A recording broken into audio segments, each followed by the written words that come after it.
Hello, Casey. I'm the community nurse that is here to work with Rosa. I see that you are here as part of the team working with her. How is that going? Hello, yes, I've been working very closely with Rosa, but I feel like I'm working more with her family since they're extremely involved. Yes, it's nice that she has the extra support from her children. I've been working very closely with them, and they are a lot of help. It's good because Rosa really needs them. Yes and no. I think that it's unfair for Rosa to be so dependent on them, I think that they're too involved with her healthcare. Oh, really? Why do you feel that they are too involved? Well, she's a grown woman who's quite capable of doing things on her own. I realize that she has bipolar disorder, but that doesn't deem her incompetent. I know many people with bipolar disorder who can do things on their own. I think that it's just unfortunate that our children are being forced to grow up so quickly, all because they need to take care of their mother. Well, I've actually spoke with her children, and they said that they really like helping their mother, especially Nick. He helps a lot, and he actually told me how good it makes him feel to know that he's making a difference in his mother's life.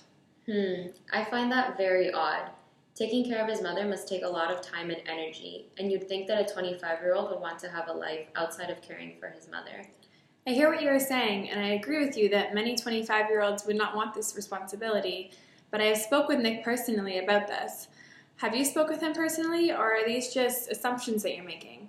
I do not think that it is fair to assume that Nick is unhappy just because he may have additional responsibilities than other people at his age. Well, I remember back when I was 25, I wouldn't want that responsibility.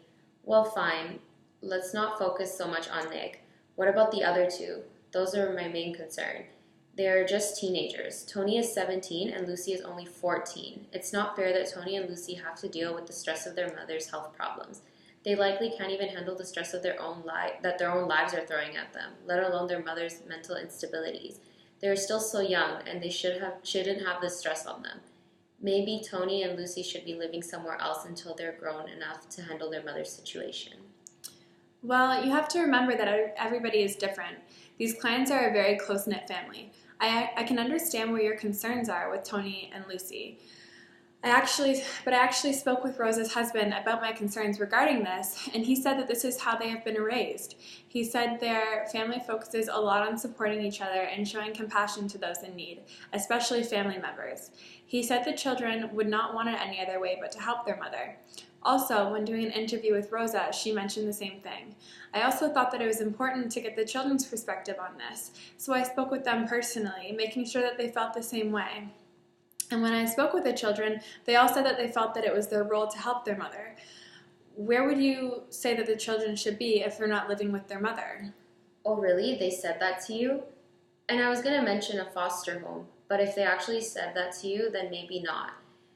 I just feel that it's my role as a social worker to look in everyone's best interest, and I do not think that I would be doing my job properly if I do not explore the option of removing Tony and Lucy from the situation. Yes, during my home visit, I spoke with Rosa, and I spoke with each of her children personally. I wanted to speak with them to make sure they were not feeling overwhelmed with everything, and to ensure that they knew that they had additional community supports that we could offer their mother so that they would not feel the burden. They all refused, and they said they were very happy taking care of Rosa. And also, I understand it is your job to advocate for minors, and at times removing them from their homes, but seeing this situation, I just don't think that's appropriate. Oh, okay. Well, as long as they know that there are other options out there for their mother and they understand that they can get extra help.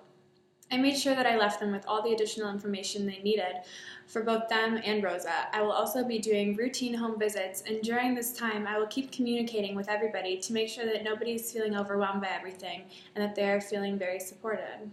Okay. Well, as long as they're able to handle the demands of their mother's condition. Well, they have our support too, right?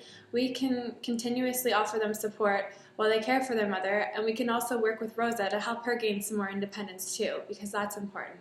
Make the situation better for everyone. Okay, that sounds like a good plan. Okay, great.